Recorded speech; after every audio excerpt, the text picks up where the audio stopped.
to order. Bucyrus City Council joint regular committee meeting Thursday, September 5th, 2019 at 6 o'clock. Members present, myself, Kevin Myers, Dan Wireball, Bruce Truca, Monica Sack, Craig Bowden, Andrew Shaw. And calling the meeting to order at 6 p.m. Is there any public participation? Believe me, there will be plenty of time for others to discuss when we get to the committees, but if you have anything else outside of what we're discussing in committees, please approach to the podium and have at it. Okay. All right, without that, we'll call Platting Committee to order at 6:01. In regards to the new residential use for 251 Whetstone Street. All right, Landon, I'm going to have you come up, but I'm going to also read this. This is a letter addressed to Bucyrus City Council regards to an item approved by Planning Commission for Council's review and approval. The Bucyrus City Planning Commission met on Monday, June 12, 2019. It is requested that the following item approved by Planning Commission be submitted to the appropriate council committees for review. Proposed zoning reclassification of property located at 251 Whetstone Street, including adjacent properties. And I'm not going to read them. There's 1, 2, 3, 4, 5 section of properties that are mentioned.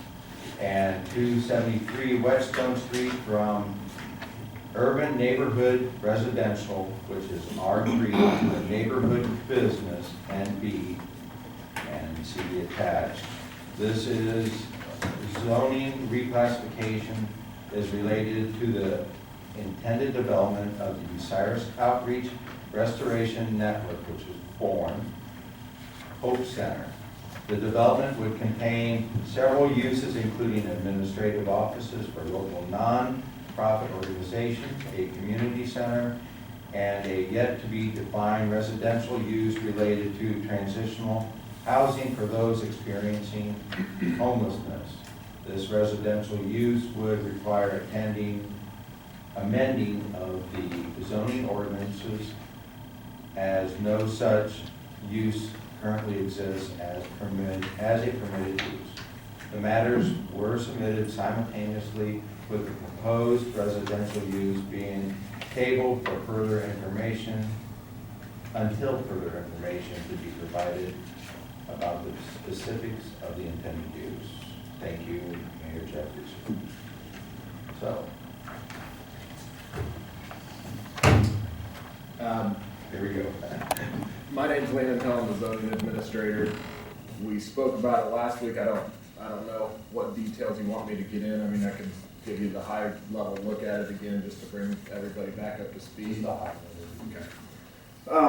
Yeah, so this proposal was brought forth by B.O.R.N. To rezone the area there off of Whetstone Street, just west of where Otto Avenue intersects with Whetstone.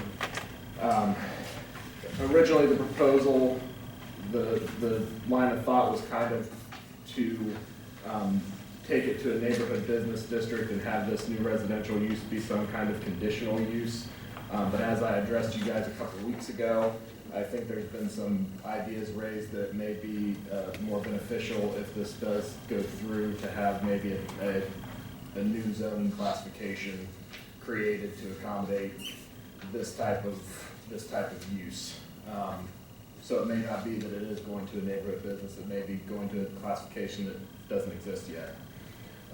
The issues being that we do not have a residential use in our code that allows for this type of residential use, being transitional housing for those experiencing homelessness, however you want to define it.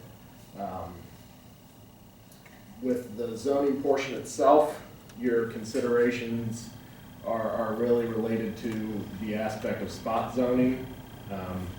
As to whether or not this constitutes it, I think it's a pretty clear definition of that. However, whether it benefits the community and goes along with, you know, all of those other check marks that we talked about last time is up to your guys' discretion. That's the high level look. If anyone needs brought up to speed on any other aspect of it, any questions?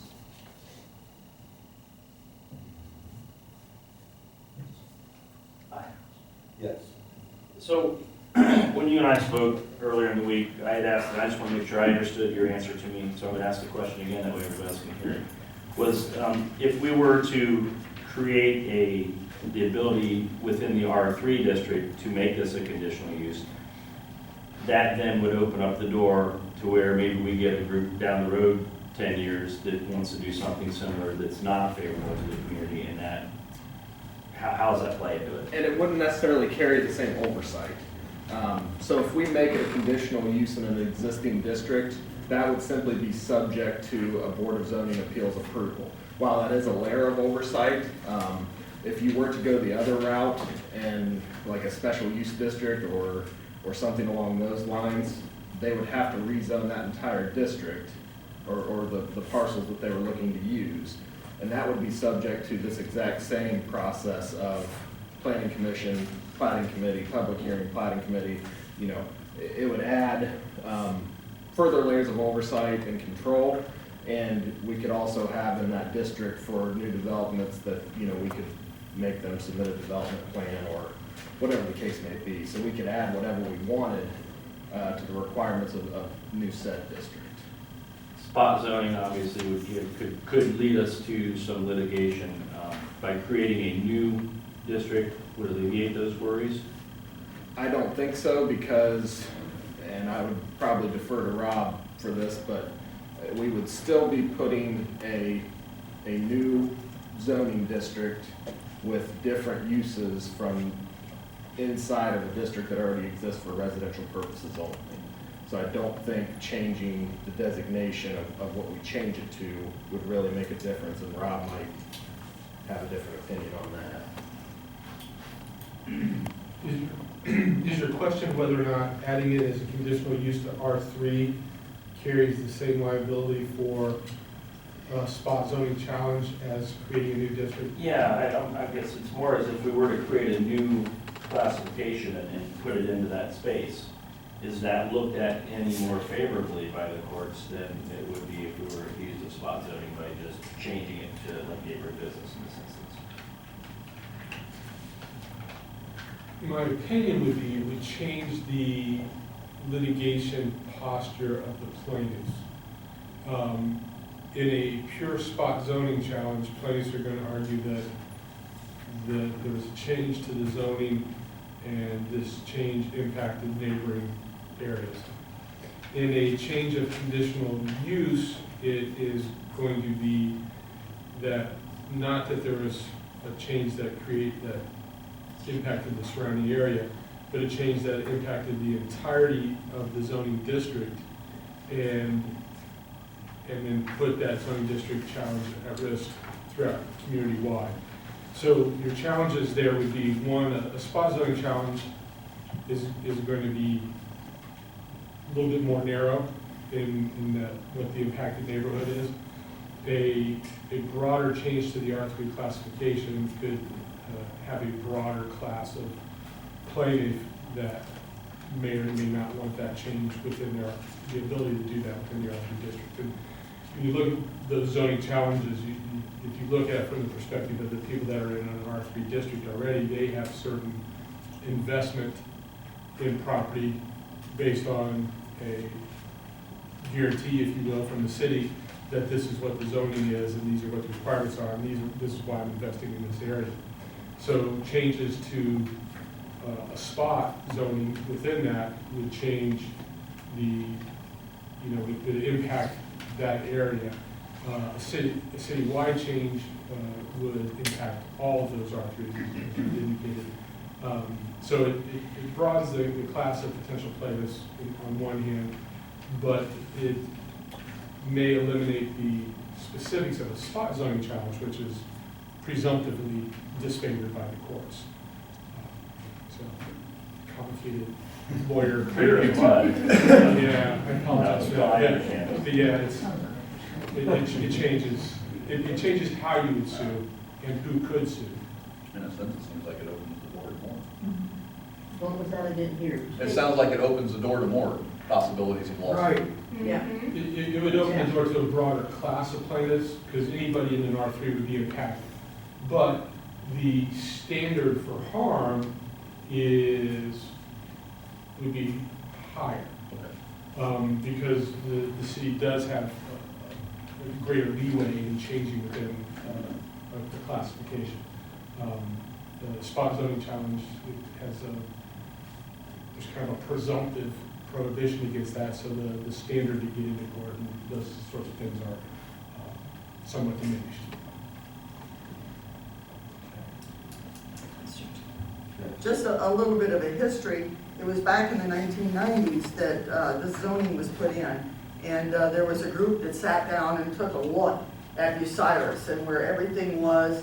And they went through and said, okay, this is primarily here residential, so it's going to be our R3 district. Here are apartments, so it has a different designation as far as manufacturing and business area, downtown business area. Some of them are, easily to say this is it. But with the growth of Bucyrus over the years, sometimes some of these businesses have been encapsulated now by residences that are around them. They used to be on the edge of town. They're no longer on the edge of town. They're actually in town. So when this was done, it was imperfect at best, but better than nothing. And that's one of the reasons why we have this whole system set up, that there are steps that can be taken to make changes to it, because things change. They don't always remain the same. So just keep that in the back of your mind. This wasn't done, and the newer cities that are growing up, they're set up as all residential. If you go down to Columbus and you see all these areas that are set aside specifically for some kind of commercial, and then residences around them. Those are, that because that's all new build, and it's easier to do. We're faced with the challenge of making all this work for all of our residents, because we're actually much smaller, and we want to make sure everybody has the opportunity to enjoy the city the way they planned on it. So I think you have people that won't have, I don't know if you want to start with people from B.O.R.N. I noticed that we have some additional Right. information brought to us this evening. That'd be good. Somebody from B.O.R.N.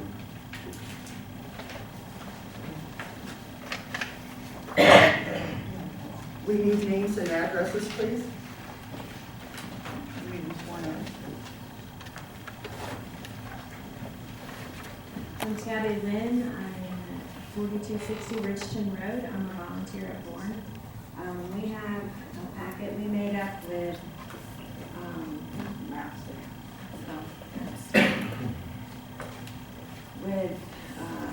the new plans for the shelter, B.O.R.N. residents, and a overview. Okay, Andy, if you'll take one and pass, please. Is that what you're looking for, is take one of each and Yes. pass? Okay.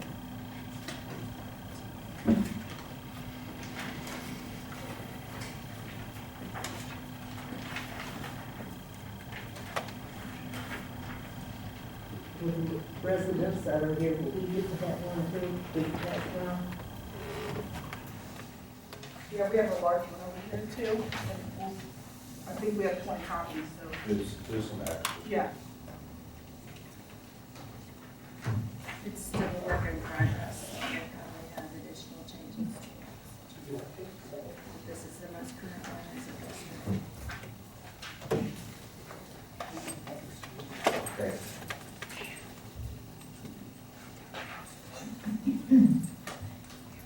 All right. Not sure what all you would like me to say. This property is designed to be not just B.O.R.N's offices, but also a community center and a displaced persons residence.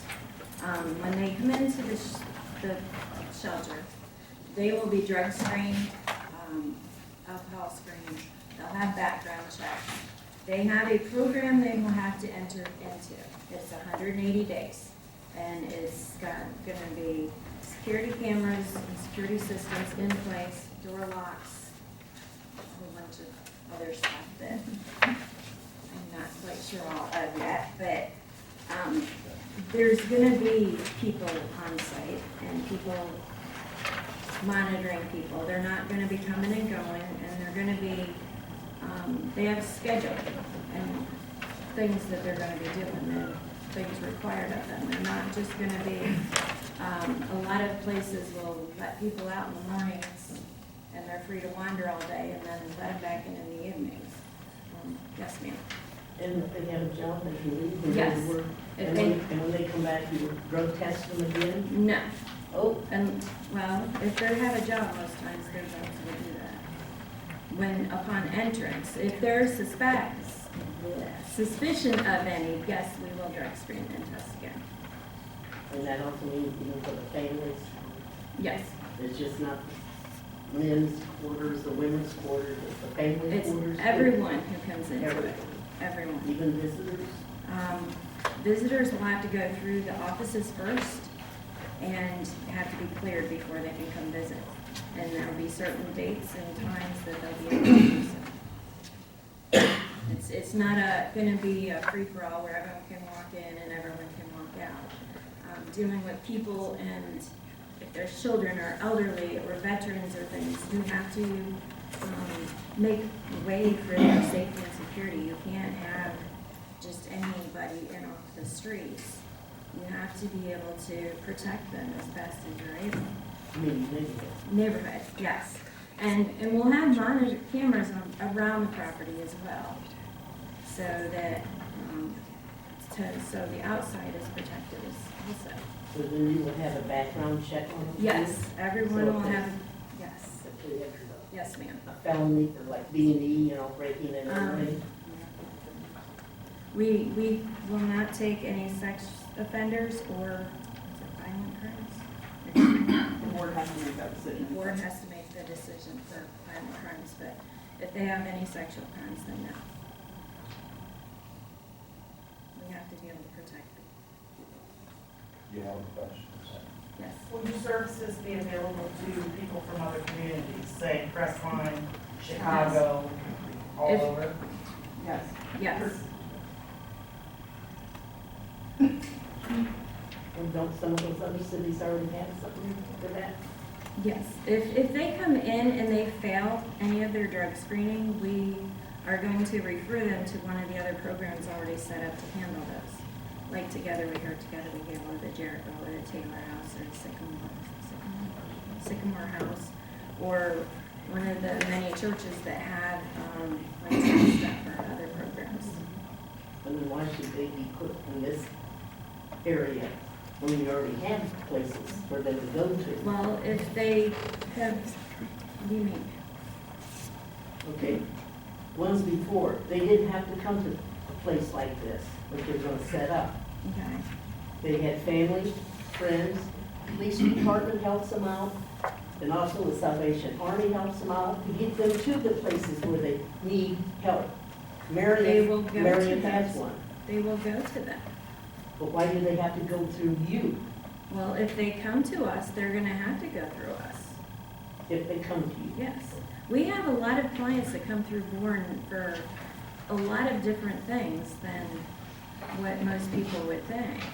Like one beside, We help with the utilities and emergency things. We help homeless now, and we move them to where we can. We have people that have been burned out of their homes. We've had people that houses have been condemned. We've had people that have been staying in people's backyard or on couches, or their churches are helping, and they get referred to us. So B.O.R.N's offices are gonna be there as well. It's not just gonna be just the one thing. or what's that house you guys have behind that church? Where your headquarters was when we went to talk about this? That's Reverend B.O.R.N. Reverend Basics, That's our current B.O.R.N offices. Were you helping anybody, housing anybody in that? it doesn't belong to one, it belongs to St. John's or St. John. But you were able to use it, right? For the offices, yes. But you didn't house If anybody if there. we house anybody, we'd still have to come before the committee and go through all of this. And we'd start right back at square one to house anybody. How much will this cost, this facilities? Do you want? Jeff, would you like to answer that? Looks like $250,000. No. Right now, this is, keep in mind, folks, this is still a preliminary design stage. We don't have a set estimate at this time. So the actual plan that you are seeing, the site plan, the floor plan, and even the elevations may change. But it's got 6 bathrooms, it's got kitchen facilities, it's got offices. It's gotta cost $250,000. It's got 10 or 12. Okay, let's not worry about the cost, The actual because cost this is, of this project is Excuse me, sir. null and Sir. void right now Sir. for Jeff. zoning. Sir, Jeff, excuse me. the cost, remember everybody, let's not worry about the cost. It's not gonna cost the taxpayers. This is their project. If they can afford it, that's up to them. Let's worry about the zoning. Let's stay on we don't need to know about the cost, because this is their project. If they can afford it, they can afford it. You know, J&F isn't gonna build it unless there's money there to pay for it. So, let's stay on focus. So we need to know about the zoning and what your opinions are of the zoning. So she's presenting the case. We need to, if there's other questions, please ask her about why is it there, and let's stay focused on this. yes, Okay, you are a nonprofit organization, yes. so you don't have to pay property tax. I don't know. Is that correct? I don't know. We don't own our building we're in now, so I honestly couldn't answer that. But you're gonna be primary owner of that place. Yeah. But I can't tell you because we don't own property there. That depends on this, that depends on the state. That depends on That, the the state. state declares their, if you're a 501c3, you don't pay taxes, but it also depends on what you own. And there's all, I don't. Joyce can tell, there's a lot of regulations on that, so I that, know. You guys know from this area? I don't know what their classification is. Because they don't pay property tax, you don't have to pay sales tax. I mean, the city is not gonna get any financial benefit out of this. Ma'am, we're not The looking ones, for, the we're not ones that looking are for, excuse me, we're not paying looking the for taxes financial is benefit. helping them. Ma'am, if I can interrupt, Mr. Chairman. Yes. The city's not looking for financial benefit in any way out of this. You know, if it helps residents out and does some good works, I mean, it'll benefit the entire community. We're not looking for tax revenue for this. So you don't care about not getting any money for the city to help out for all the things the city needs? Is what you're saying? If there's people there that are paid employees, they will certainly pay income tax. You know, that would be a benefit to the city. We pay our water bill. They pay their water bill to all the Oh, they will pay utilities, the all the water bill. utilities. Yeah, Sure, Board sure. already pays our utilities, water bill, wages for our director, and Things like that, we don't know, so we gotta ask, that's okay. what are all your benefits? Okay. Yeah. Question. Yes, sir. Could you, I went to the event you had there at, In November? yeah, about the homeless. Could you tell these people how many homeless there are in Crawford County? About. They don't have to be exact number. Eliza, would you like to answer that one? Yeah. Because I think what has to happen here first is, and I know you guys are trying, I think you have to sell these people on this, that this is something we need, you know? And, you know, a lot of people don't, I didn't realize it when I read how many, and maybe touch on where they've been staying and this. Remember, we had the map with all those, and, because they're out there, it's just like the drug dealers. The drug dealers are out there. You don't, you know, if we put them in a rehab somewhere, we would know where they're at. but they're out there now and you don't know where they're at. So the homeless are out there, you don't know where they're at. But if we put them in a certain spot, you're gonna know where they're at. And so, okay, go ahead. Yes. Your name. I'm sorry, what? Your name. Yeah. Liza Cole, 1143 Rosedale Avenue, and I'm the executive director of B.O.R.N. So, last November, so I guess I'll just take you back several years ago. B.O.R.N, when we were founded in 2014, one of the things we did in our strategic planning was we decided to do our due diligence for the community. We wanted to make sure that we were filling the gaps that were in the community and not creating or overlapping any more resources that were out there. So over the course of the last 3 to 4 years, the biggest thing that's come in front of us has been homelessness. I mean, abundantly, immediately, right out, open our doors, we were just hit hard with homelessness. Our office houses between 90 and 120 homeless people a year. Where's this office at? B.O.R.N. We pay for people $50 a night to stay at the Holiday Inn right now. And so does the Salvation Army. I can't speak for the Yeah, Salvation it's Army. in the newspaper, yes, they do. Okay, so then they're doing more than, so that means there's more homeless than what we're housing. So right there, you know, we average 2 to 5 homeless people through our office every single week that come through, yeah. Where does your funding come from? We have funding that comes from our churches, we get grants, donations, we have 18 or 19 member churches, all Crawford County wide, we get funding. Yeah. So, you know, back November 1st, one of the things we decided that we wanted to do was to bring awareness to the community on the homelessness, because I was born and raised here in Bucyrus. I live in a nice subdivision, and you don't see homeless people uptown on the city streets. You don't get the phone calls at 3 o'clock in the morning from the police department or the sheriff's department that we receive because they want us to house someone so that you guys aren't affected by that. So they call us, we house them, we do the best that we can do with them. Chief Kepke, myself, Tabby actually is one of the volunteers, and several other volunteers through the summer spend Mondays going out to the actual homeless camps that we have in the community and meeting and talking. They're all over. So I wish I wasn't prepared. I didn't have the map because I didn't think about it. Well, can you give me a? Yeah, so right in the woods that we're at, you have homeless people. You have tents that have been in there. Back behind Walmart, behind Al Smith's place, behind Kroger's. Where? The bowling alley. Yeah, there's actually tents back there. They're sleeping in rail cars that used to be back there at the rail car. I mean, in the parks, there's actually a tree we found with Chief Kepke hollowed out back along, I don't know which one, along the Sandusky River at All Miller, where people were actually sleeping inside of a hollowed out tree. And why hasn't this stuff been put in the paper before? So that, We have. you know, the residents.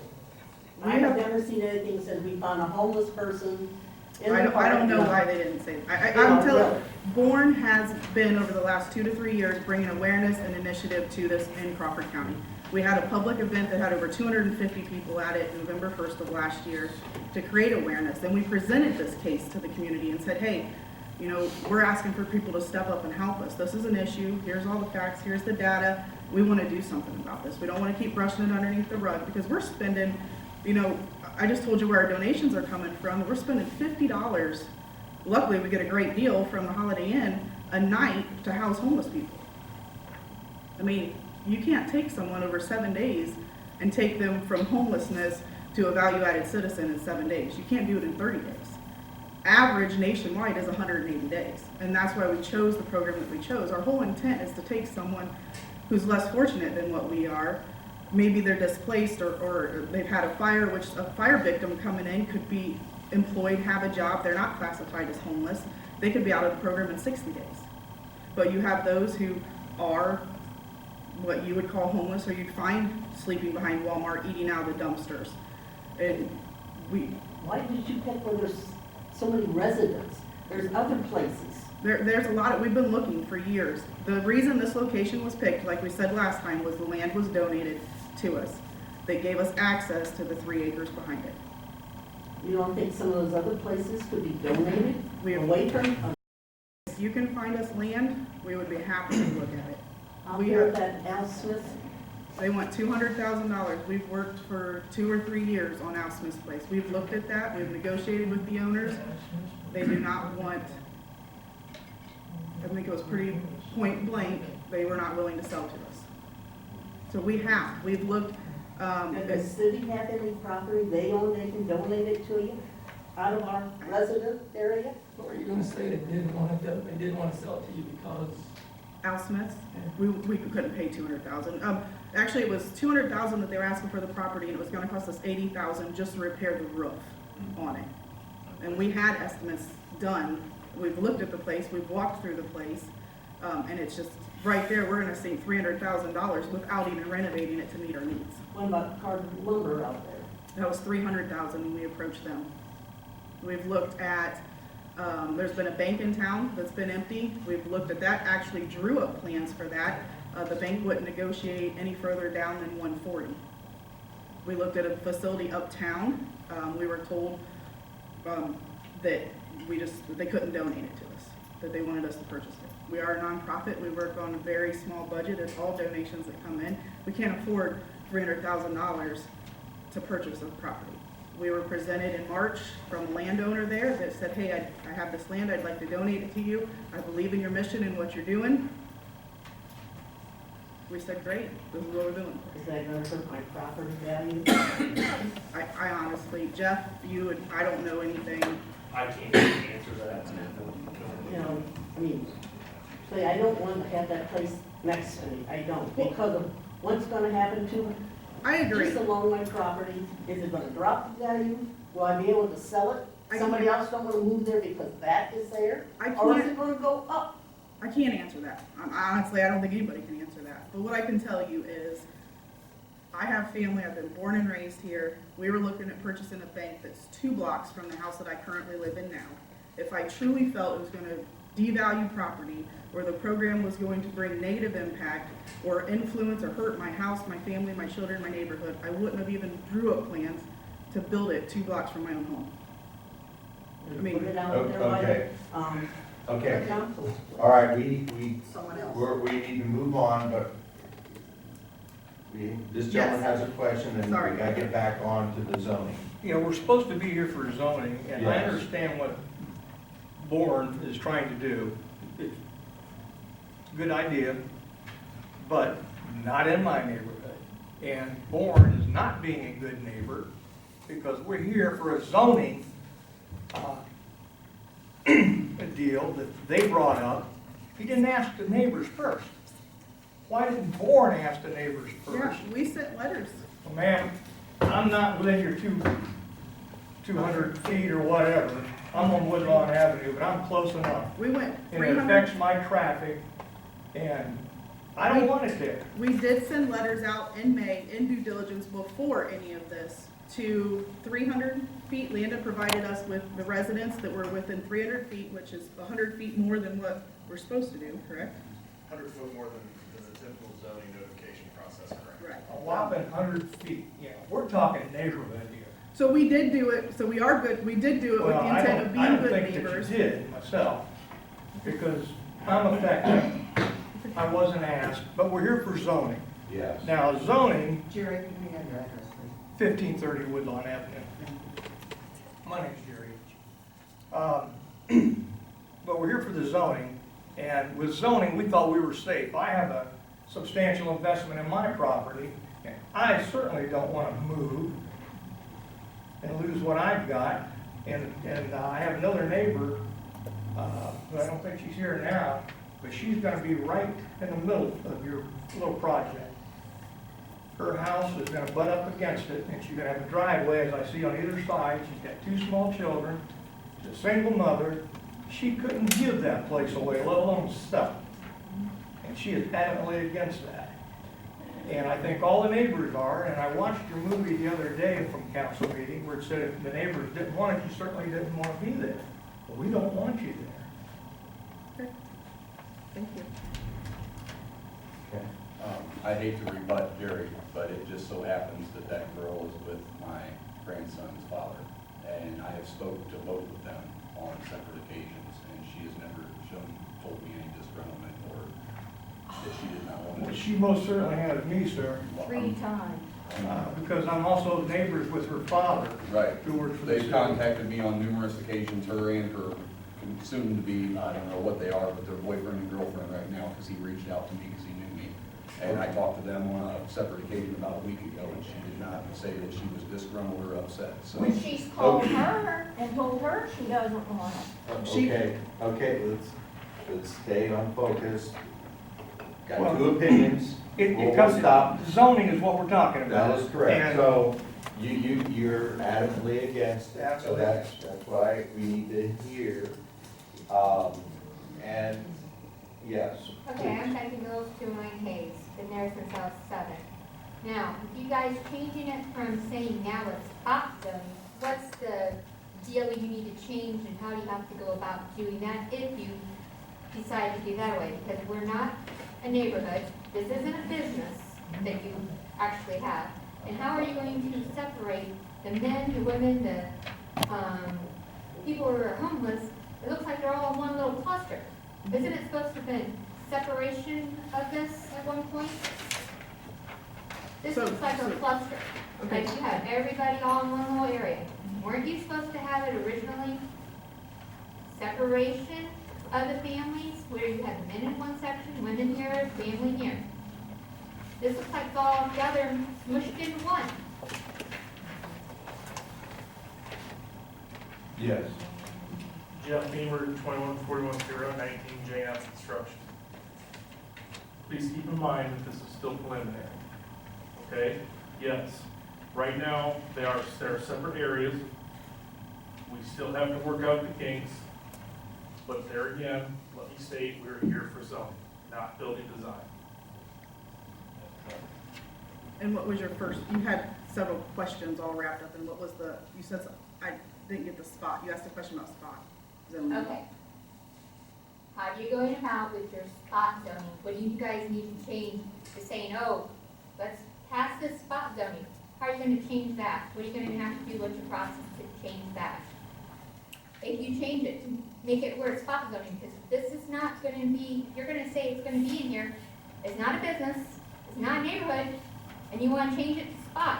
So how are you gonna do that? This is part of that process. It's already had one hearing at the planning commission, and they referred it to council. Council would make a determination if they want to proceed, and then they would set for more public hearings.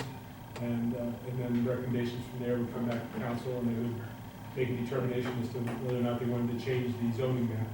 So this is part of that process. We're in the middle of that right now. I got a question on that. Yeah. Lisa? Lisa Alstott, 1323 North Sandusky. If this were to not pass, how many people would have to be against it? I think what the process is, maybe people don't understand, or they feel like maybe they're not given a choice.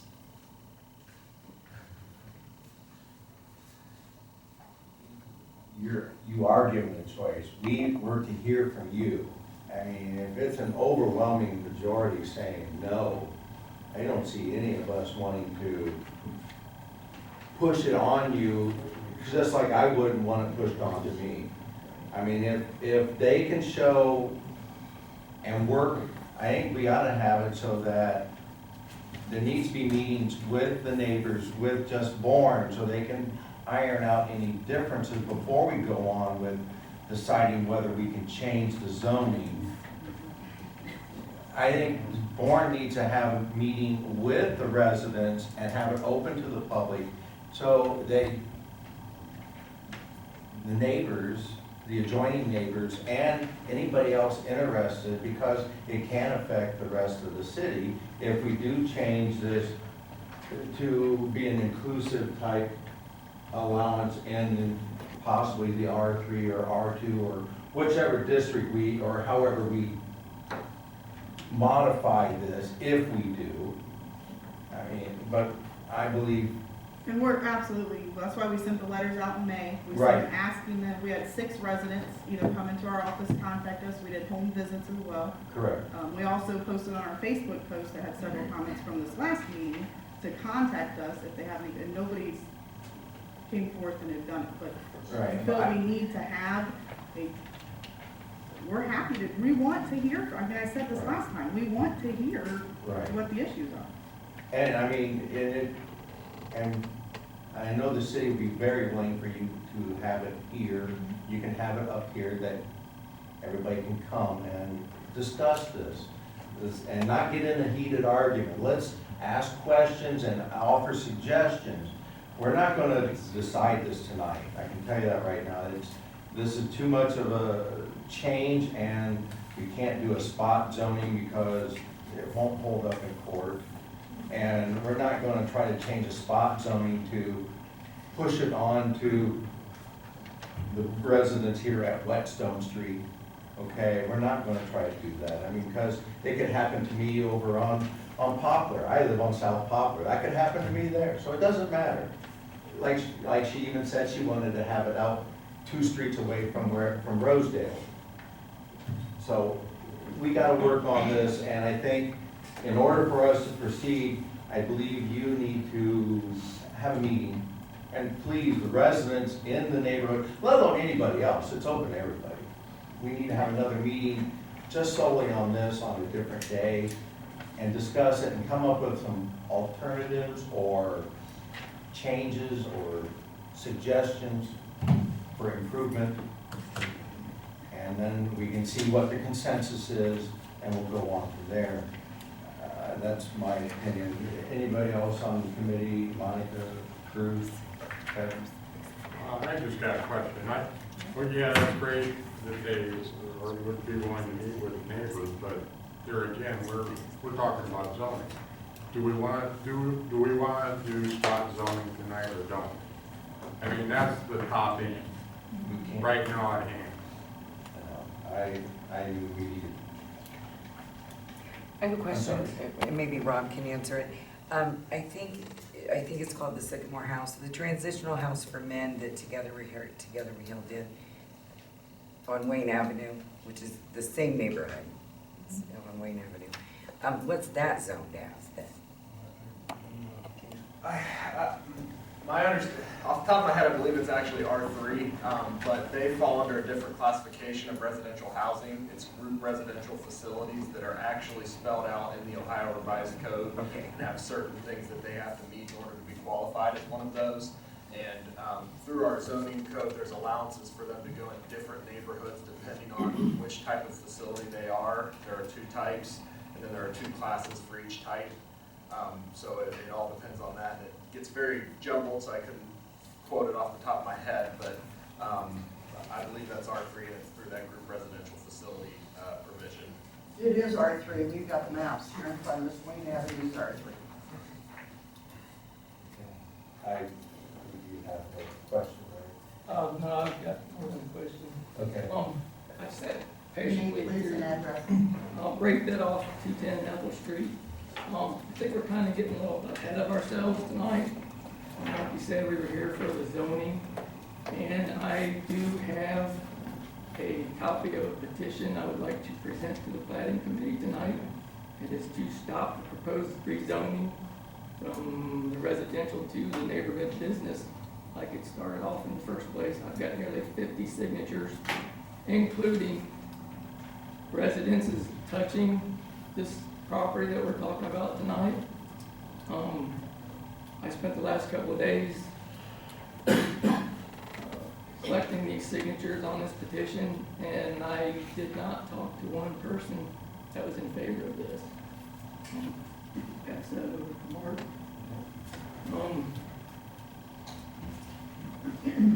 Most of these residences I talked to, the people have lived in these houses for 20, 30, and even 50 years. Yeah, the only council member that's even close to this neighborhood is Mr. Trucco.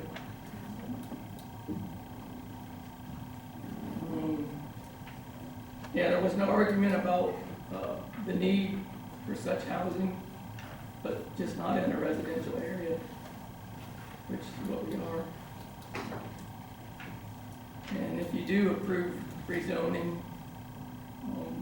you're going against the wishes of these 50 people that live in this neighborhood, and it's the voters that put you in the chair that you're sitting in tonight. You need to respect their wishes. Can I ask you a question? Sure, ma'am. Would any of these 50 people be willing to come in and talk to us to find out exactly? Why would you not go to their house? Some of them can't even get out of their house. We would like to. If we had their addresses and know where they live, we would be I'm sure Mr. McKeever could get you a and talk copy to of that. them to get, be able to explain. I can tell you right now, you're not gonna change anyone's mind that's on that petition. That's fine. We're all property owners in that neighborhood, Sometimes, and our houses are investments, and, I would like to be able to sell my house in a couple of years and get at least what I paid for it, and I don't see that happening. Bucyrus claims to be a tree city, but yet they wanna take out 3 acres of wooded area back here. I don't wanna look out my back door and see a parking lot. Like I said, if you do go with this, you're going against 50 residents and 50 voters that proposed it. Any questions for me? Thank you. Yes. I'd like to ask B.O.R.N a question. Let's see, next Thursday, B.O.R.N's gonna have a meeting with the people in Galleon at the Moose Club, so you guys can explain that, B.O.R.N over there? Are you gonna try to have another area in Krauter County or what? No, I meet with the clubs, all the clubs in the community all year long. It has nothing to do with this. Well, B.O.R.N was mentioned in the article. They approached us and asked us to go share our nonprofit. It has nothing to do with, anything to do with this. But if they Okay. say they want volunteer Okay. land, are you gonna start another one? Oh, okay. Let's stay on point.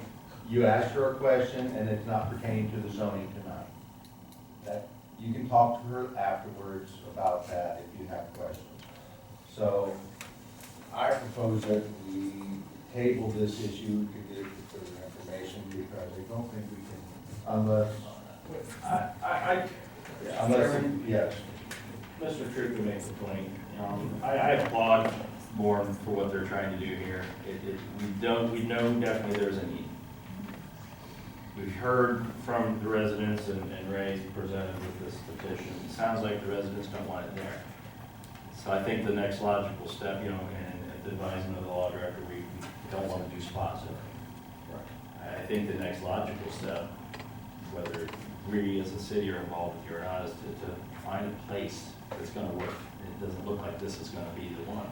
And, but I think there is a need, and I think, I'm glad you guys are looking into it. I hope it's something that you can find success with in an area that's gonna be more appealing, if that's the right word, more accepted by the neighborhood.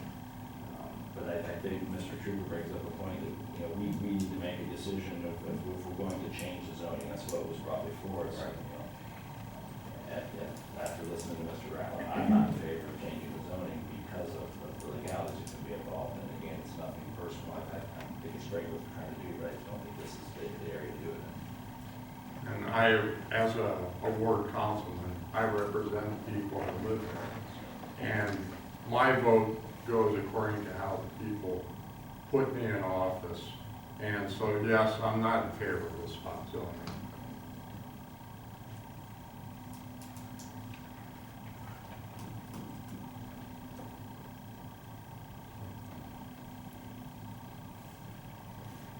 All right. The committee needs a vote. And I need a motion to up or down. So are you making a motion? And I realized that there were 2 options that were given, either to do the spot zoning or to create a new zoning designation. So you're gonna hit the spot zoning first. Yes. Okay. The spot zoning. Hey, Mark. Yes. Mr. Chairman, creating a new zoning classification, I believe, would still be spot zoning. Rob, correct me if I'm wrong, because we're plopping down a different zone inside of that residential district. Regardless of whether we create a new one or not, I think it's still spot zoning, one and the So just same. be one. All right. Yeah, the 2 options that I think Planning Commission brought to us, or maybe the other one was one that you brought out, was creating a new district, whether it's rezoning to something that exists or creating a new one, neighborhood business or a new one, or the other option being changing R3. that's something that hasn't went through planning commission yet. Oh, yeah, I mean, that's not what came out of planning commission for Right. this. So the only thing that's in front of you is the two different ways to create the spot zone. So one item, two ways to do it. Well, if you're asking for a motion, I move that you do not do any type of spot zone. Okay. I have a first and a second. Any other discussion before we vote? If not, all those in favor of not having spot zoning, say aye. Aye. Those opposed, same sign. Motion passed. So, we are,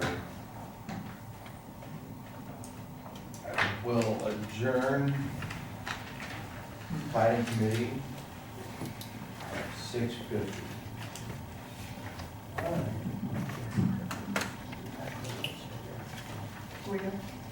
Yeah, if you were here for that purpose, you won't offend us if you do that. Okay. Thanks, everybody, for being here and giving us your input. Jeff has a, Mayor, we need a copy. Hey, thanks for doing what you guys do, okay? Just hang in there.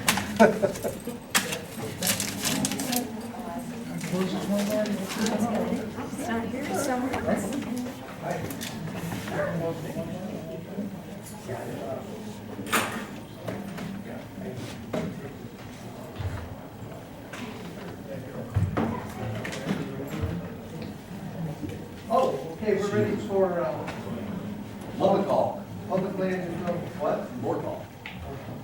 Well, I don't know what's going on with, I guess, first up's Pines Reservoir. It seems like this is everything we talked about the other day. I think all, are we moving forward on that? Yes, we got Grading? approval from the EPA today to open the valve and reuse them. Just one ground man. We're actually opening the The same valve? EPA that said don't open the valve. Yes. Now it said open the valve. Well, no, we had to, there were some things, they didn't want us to open the valve because they thought it was at the bottom of the reservoir. Turns out it's not, it's 8 feet up in the reservoir. We presented that to them, so we gave the approval. So we will be lowering the level of Pines Reservoir slowly. And, you know, it may take a couple months, but and then that'll buy us a little time to figure out, you know, what we're going to do with that. Hopefully tomorrow. Hopefully tomorrow. We're not sure though. We're not sure. Maybe tomorrow. Bruce, you got a question? So is the fishing gonna be pretty good once the water level goes down? You'll be able to just walk them Fish to out. water ratio is gonna be a little better. So I have a question for the, on this, the law director. Have we heard from, they were going to give you a draft proposal? Yes, I talked to the deputy AG on Wednesday, I believe, updated her on the fact that EPA said hold off. I haven't updated her on the fact that EPA said go ahead, because I just found out too. So I will update her on that, but she did say within a couple of days, she should have the draft proposal to us. Good. So if we get it by the end of the week, I'll circulate it as soon as I have it. Good, that'd be great. So I guess that was just an update, wasn't it? What we're doing next? I do have a. Oh, yeah, go ahead, Mark. Are they still gonna give us an inundation plan? Yeah, well, we have to do those. I, Yeah, that's still. how soon is that gonna be presented? They're working on, well, Possibly what timeframe? they're working on it now, Dick, so I don't know when the final draft is going to be on that, but they're working on it right now. Okay. So it could be this fall, yeah. So I'll let you know as soon as I. Bruce? So this is going to look very favorable for you, Ralph. Yeah, what will happen with that draft agreement, and if we're agreeable to it and kind of, massage it to get the right details in there. One thing is it'll exempt Reservoir 2 from the inundation study, so it'll save a little bit of money there. And secondly, it will eliminate the upcoming trial. So the deputy AG and I both have that September 17th, that's an exchange of witnesses, and some other materials date. So we'll try to get everything done before that date. And have a tentative agreement at least so that we can notify the hearing officer. But yeah, they'll be much happier with us. Thanks. Doug? You ever find out what the tile is?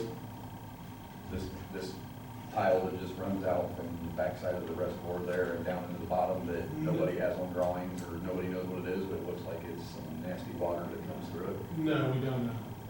And I don't know that I don't know if they've done any more It's a whole different exploration on that. subject. We're gonna be, to find out, we would have to do some dye testing and.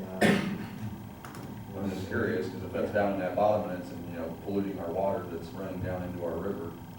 So, the reason the ODNR and EPA told us to, you know, detach that from our water system because the water isn't really good quality of water. So it's. Are we talking about the same tile? Talking about Pines Reservoir. Yeah. Right. Down in the the- tile to the east. Yep. Yeah, to the east, yeah. That's yeah. And we're gonna have to do some dye testing to see what goes into it, so where it comes from. And that could involve some residents over on Bruce Court, I was told, you know, that'll be a different subject. Is that a county maintained tile that he's referring to, or? So we don't know. We don't know. We didn't, it's not, we didn't. Engineers should know. County That's a engineer, yeah. County ditch, yeah. Look, I think the last thing that we saw is we found the drawings from, Yeah, but not with that tile. no, not with that tile, but as far as the Yeah, we have, Hines is we concerned, have yeah, original from drawings from 1919. 1919, or 100 years old, and it's got, you know, the spillway and the pipes and the valves, everything spelled out very clearly. And then, like we mentioned, to you, the city did not build this reservoir. The city bought this reservoir, I believe it was 1927. And it cost $600,000, which included the water plant at that time. So, which would be, I think it was over 10 million in today's dollars. So. Just curious, I know John showed that to me when we were walking around, and he was showing me some of the stuff in the reservoir, and he said that nobody knew what it was, where it came from, what it did, so I was just make sure it's not something that's gonna cause us a problem later. So Yeah, we're gonna. we're gonna address it. Yeah. Right now, from what I understand, there's nothing in it right now. So. Anything else? Okay, we're gonna move on to the swimming pool repairs. And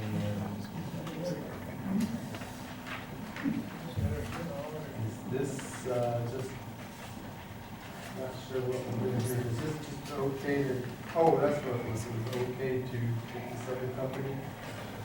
Yeah, because we are using a different company and not the one that the original purchase order was for, we have to do a resolution or an ordinance that allows us to not go through the competitive bid process to complete and spend those funds. Right. And that's required by B.O.R.C, so that's what they do. So does the committee members understand? Okay. If so. Want me to make a motion for you? I'll make a motion for you, Dan. Okay. I'll second it. All in favor? Aye. Okay. Got that. Keep on moving. Now, Krauter Road property. Is this the one where, Farmland? yeah, for what, 5 million? The Shriners would love that. Oh, well, we had an offer to possibly purchase it. I turn it over to the offerer. If you want to kind of let the committee know.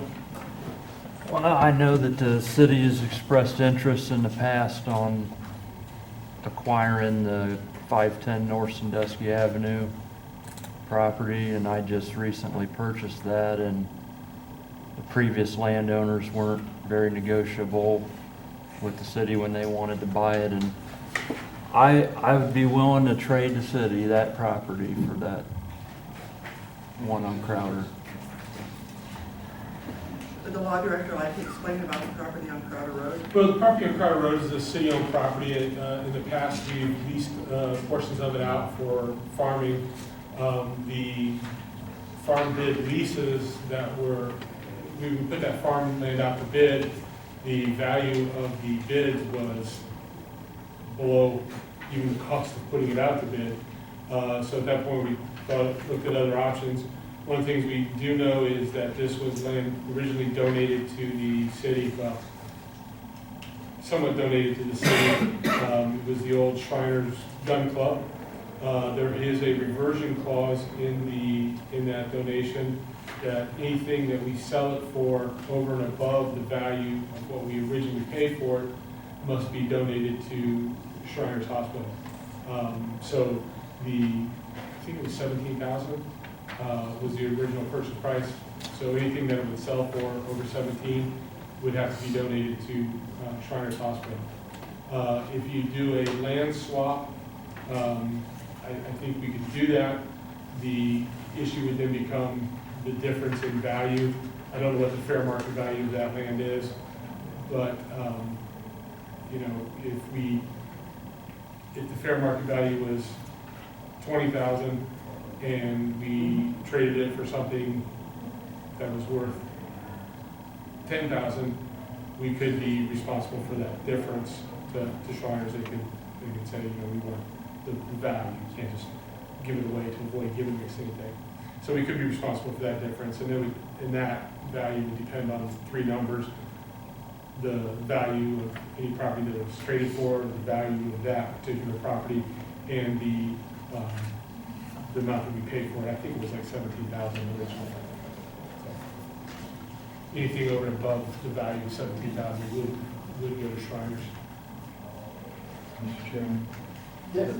The farmland is going for, $8,000 to $10,000 an acre right now, so we're probably looking at up to $57,000 worth of value here, very possible value here. So it could be, $40,000 to $50,000. Just to give you an idea. You said you didn't know what it was worth, but I'm just estimating if it's tillable farmland, which it has been tilled in the past. So.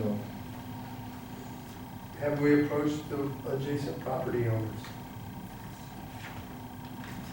What may be the most interested? We haven't done anything with it yet. This is just an offer that came in, so brought to the committee. Yes. I actually view this property as, this is the direction that a lot of the new homes are getting built in Bucyrus. I mean, it looks like it's something that eventually it would be a great area to be developed for homes. It's a beautiful area over in there. I think that we need to consider it more of an asset than a trade-off. Yeah, I think we need to do our due diligence and see what the prices are. I would agree that, definitely look into that, but I would think, if I can't see just outside the backside on the, basically, this part right here, but I'd be curious to see who owns this, because if it's who I think owns it, you're never gonna get building in there anyways, because it was specifically bought to prevent building in there. It's Jerry Rinkluz. Owns the land. Jerry Rinkluz. Are we talking all the way around that plot of That land there? whole plot Okay. there is Jerry Rinkluz. Okay, then it's different from where I thought we were. Yeah, I know the one you're talking about, but, things change over time, let me put it that way. Right, right.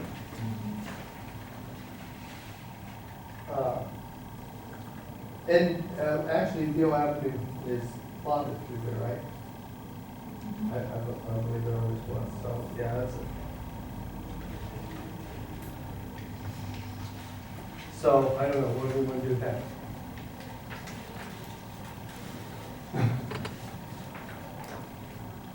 I guess it's a call. How much do we want to get rid of an eyesore, and how much do we care about this farmland that may be worth $60,000 or maybe worth $100,000 in a few years? But we have to, if we sell it, just like you said, we don't get any of it. Right. That's why I'm saying we have to make a decision. Do we want to get rid of an eyesore that's sitting up on the north end of Bucyrus?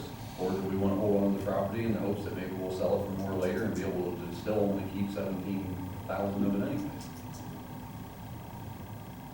So this Shriner deals Well, perpetuity or whatever? yeah. Forever? Yes, yes. Your issue would be if, and I can't remember what the original number was, but if it was 17,000 and the land is now valued at 60, the Shriners would be entitled to $43,000, which would be the fair market value difference.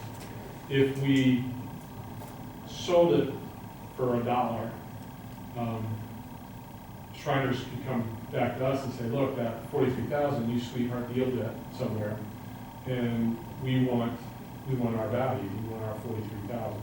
You can't sell it for below fair market value to avoid paying us what we're on. So if you think of it that way, the Shriners own the equity in that land over and above what our original investment is. Andy? I think also, to be respectful to the donor of the land, you'd want to maximize the value that you're giving to Shriners Hospital in the event that you did sell it. So you'd want to sell it for the highest dollar possible. And, you know, the property that we're discussing swapping this for, we're talking two different value levels completely. So I don't see, I mean, I'm not on this committee, but you guys can decide. That's my opinion. Mr. Chairman, I don't think Yes. we're talking equal. For Mr. Aldridge, wouldn't we have to put it up for auction anyway? You would have two options. You could put it up to auction, or you could transfer it to CIC, and CIC could do something like RFPs and look for, proposals for land use. So if there was a developer or somebody wanted to use it to build warehouses or, chocolate factory, whatever it would be. But right now, there's really no, since we are, not gonna make a lot of money, but the beneficiary of the sale would really be Shriners Hospital, which is a good organization.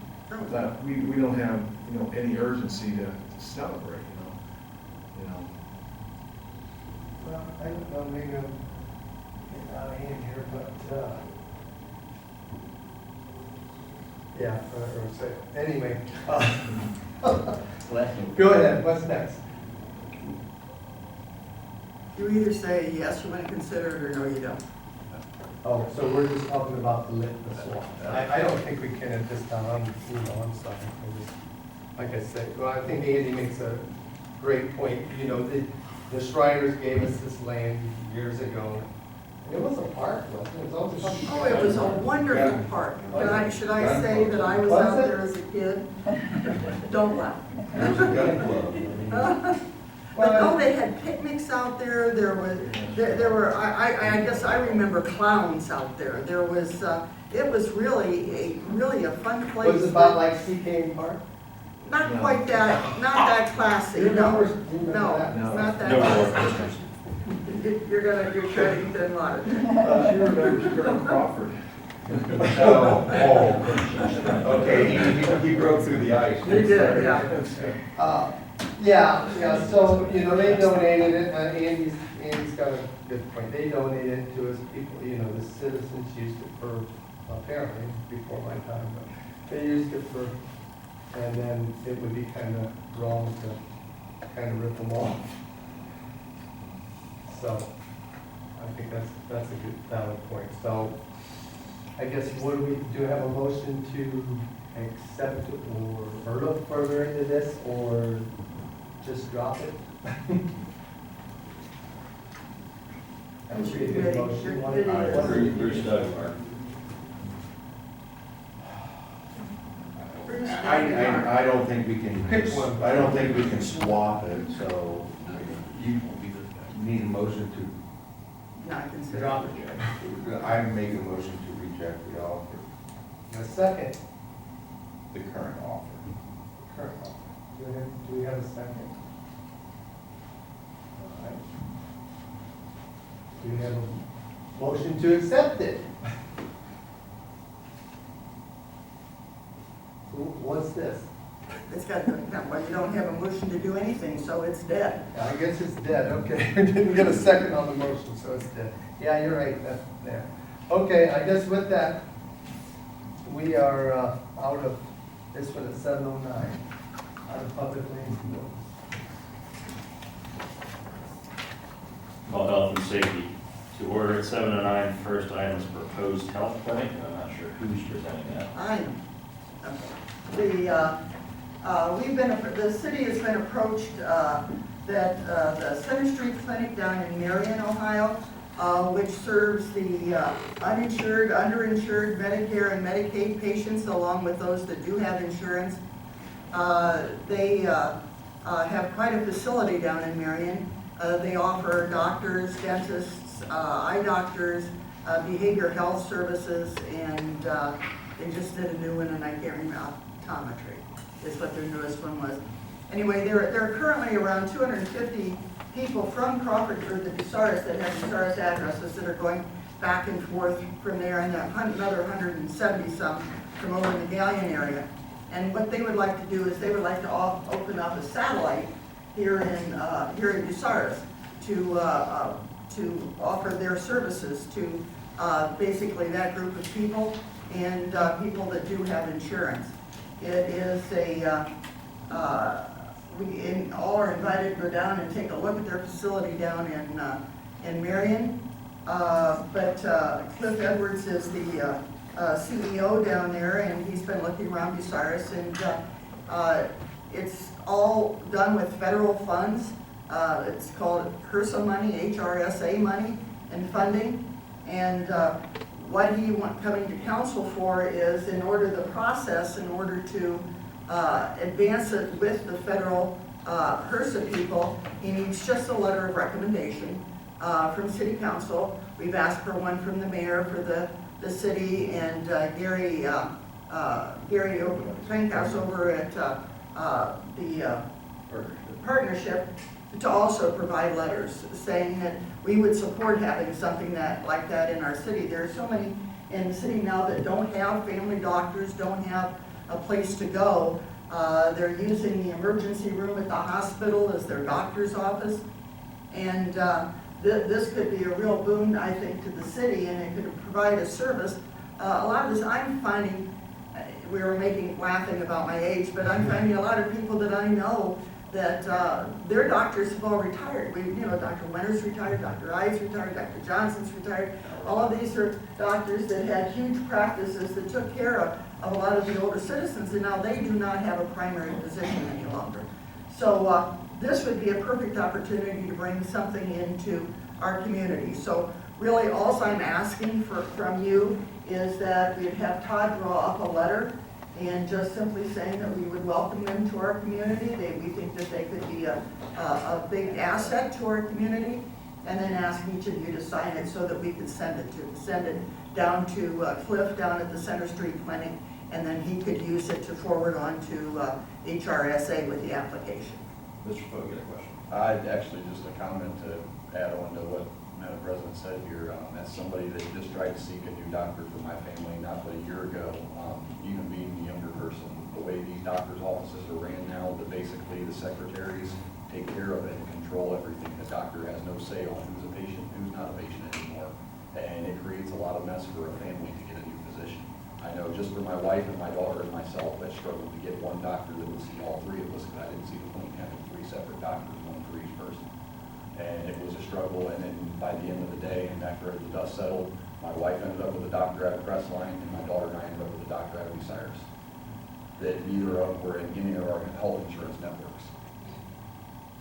So that's another thing to think about too, the way health insurance is now on these networks and everything. I mean, we're in a Vita Health System network, so that's something that they can be very beneficial. And this is not a small group down there. Last year, their budget was $70 million.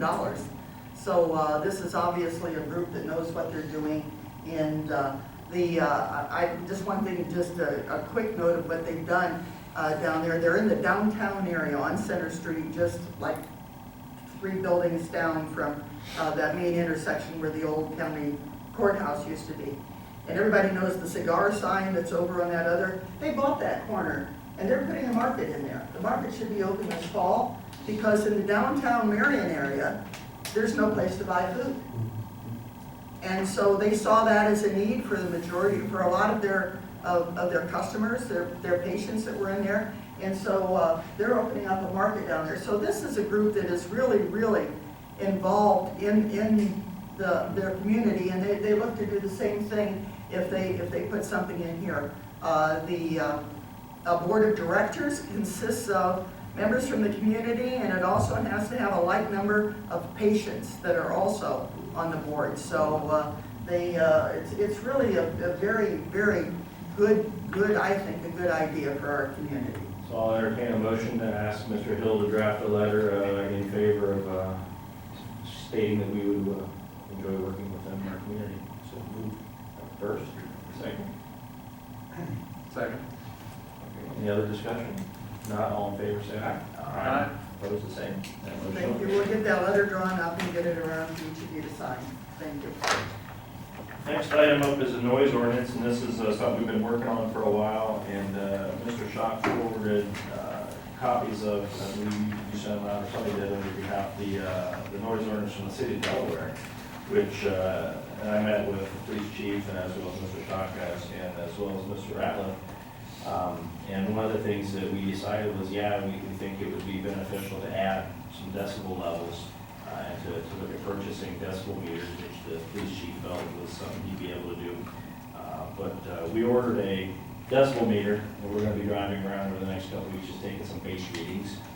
So if you see, Mr. Ratliff or myself or anybody else just driving around holding up a device, we're trying to just get some base numbers so that we know where we can start this conversation. But I think, when you look at our current ordinance and the ordinance from the city of Delaware, I think there's going to be the ability to kind of mesh the two together and just institute some acceptable decibel levels into ours. Mr. Allen, I don't know if you had anything else to add to that or not. No, I mean, that's one of the things we just don't know what that base level is and how we're able to determine. Oh, this is Berlin Township, Delaware County. It's not the city of We Delaware. looked at the city of Delaware. The one from Berlin Township, Mr. Allen from the police chief both felt were too vague and not going to be appropriate for us to look at. So we were looking at the city of Delaware. We'll have to get a copy of that then. Okay. I know Mr. Shockey emailed it yesterday. I think we'll get it. Okay. We can make sure we get it on.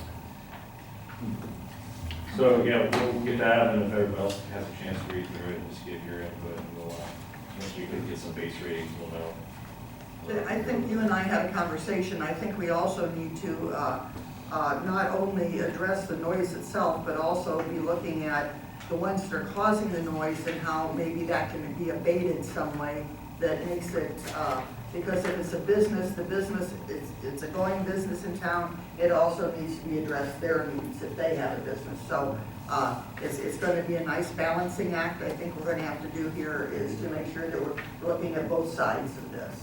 Yeah, I think we ought to invite industry and businesses, and because there's a lot of businesses in town that will be impacted by this if you guys get too crazy about it.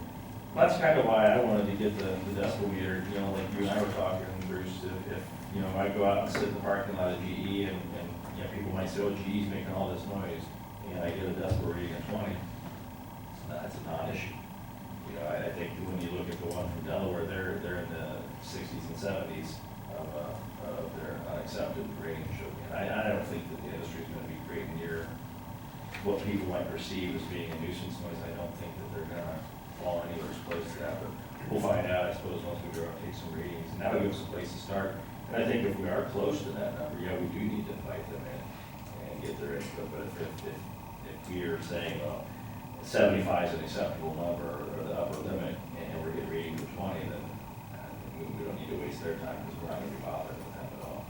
Just as a suggestion with the industries and stuff, I would imagine it'd probably be best to sit there for at least an hour at each one, so that way, because there's going to be different things that happen throughout the manufacturing process that may create noises that won't be created at different parts of the process. Like I think of that because like Marvin Keystone, when we were up there were certain times when you could hear steel slamming real loud, other times you never heard it at all forever. God bless you. But that's just as a side note there. sorry, it's also time of year, Right. because in the winter, the doors are shut. Yeah. Like out at Timken or GE, and in summer, they're open because there's not air conditioning. So, Yep. That's it. Thank you. One thing that worries me is that, you know, businesses have existed for years and years and years. And then you have people move in to an existing area, whether it be downtown or an industrial area, that housing surrounds the industrial area. And they find that they, you know, that they don't like the noise. Who came first? I mean, you gotta look at it, and then we're worried about economic development. Right. You know, I agree with you. It's a very good point. You know, I know that, you know, Mr. Ratliff said that our current ordinance is lacking.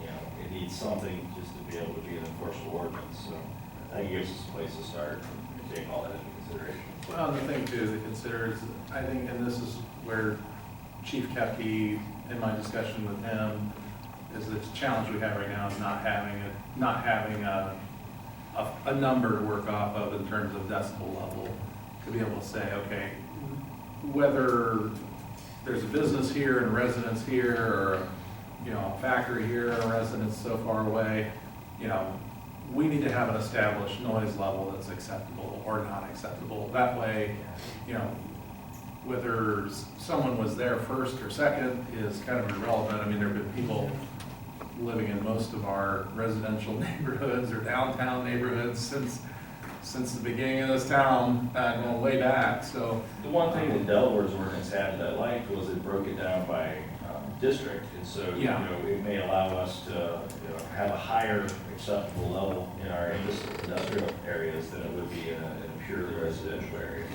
But I think that's, you know, I think we're gonna learn a lot when we go take some readings, and then that'll help us know where to start the conversation. Anything else for health and safety? If not, I'm sorry, Kurt. If you got a different noise level for like a GI district versus a residential, but you got a factory in the GI exceeding the noise level, but it's okay for the GI district, but it's not okay for the residential, and it's right beside. Where the noise originates from, I asked that question. So it's wherever the noise is being originated from, not where you're hearing it at. Okay. That, I did state that correctly, yes, okay.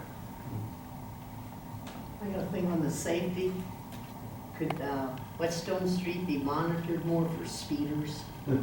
We can Seriously. let the. They go chief flying know. down through there. They do. Okay. And they also, if there's a train, some of them don't even go up to Wayne, they just turn down Reed Street and don't Going the see. wrong way. Yeah.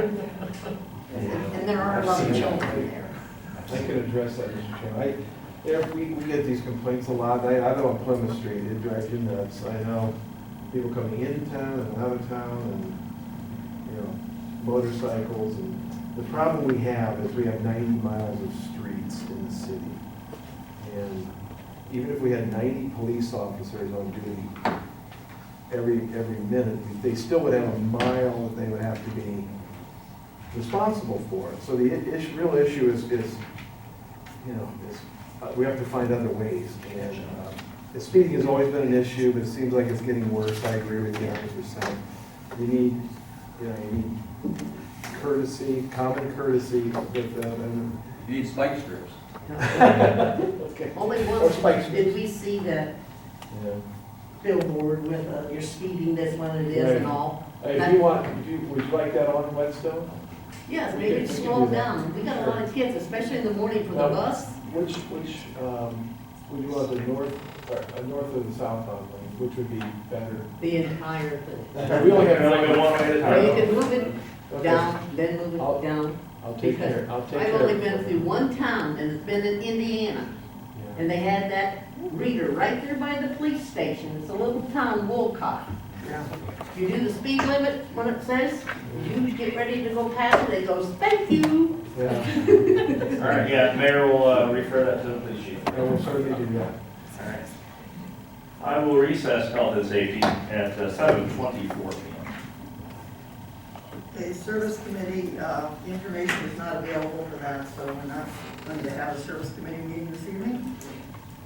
Well, I'm not appreciative. Call the finance to order at 7:24. Let's move in, since the OPWC project is the first item on the list, we're not doing that one. We're gonna substitute that, the swimming pool repairs, that were discussed in public lands and buildings. Finance has to okay that too. I'll make a motion to approve. Okay, Kevin makes a motion to approve the swimming pool repairs. Yes. Second? I'll second. And second, all in favor? Aye. Moving on to payment authorization without purchase order. Joyce? Yeah. As I explained Tuesday evening, we received a bill dated June 27 on August the 26th. And OWDA, I'm sure they won't change any dates on that. That's the date they approved it, and that's what it is. But we didn't get it until August, so I need a piece of legislation authorizing me to pay it without the customary purchase order written prior to the bill. So, what if you just pay it? I mean, you have to have a purchase order. You didn't get any purchase order, you got a purchase order that's...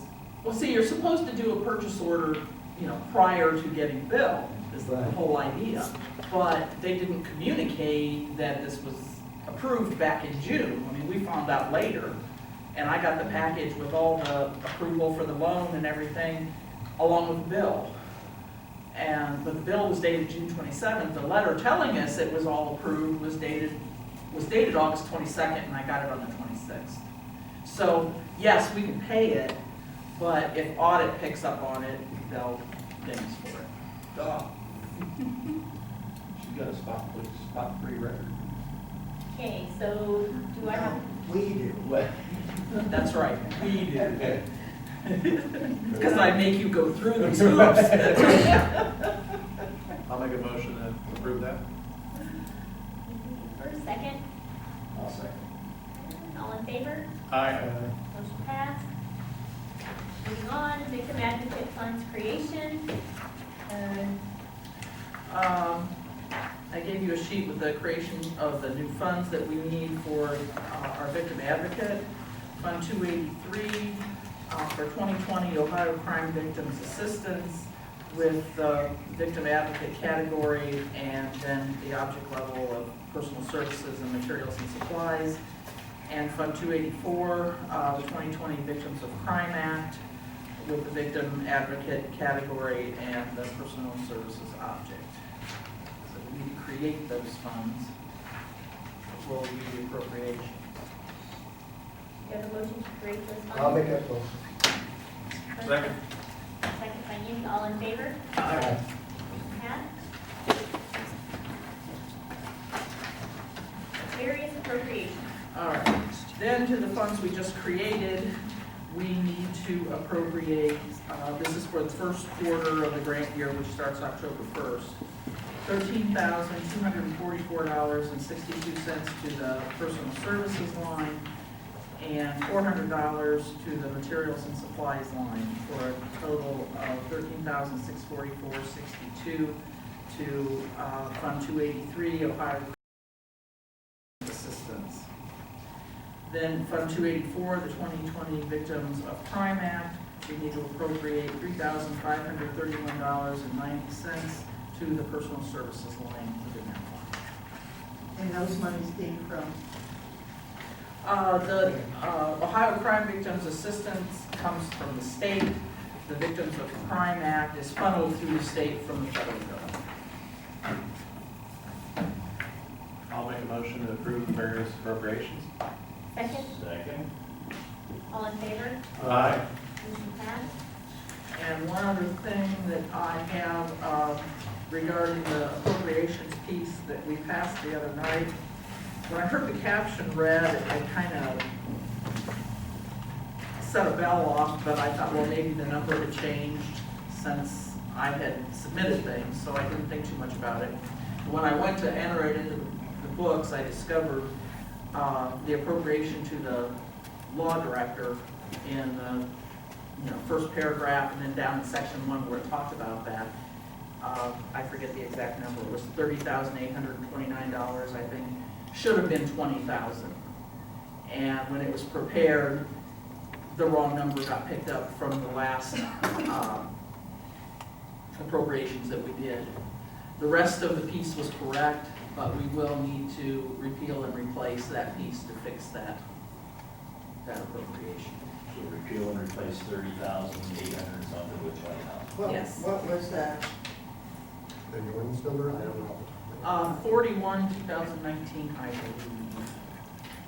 41 was the one that we added in last minute.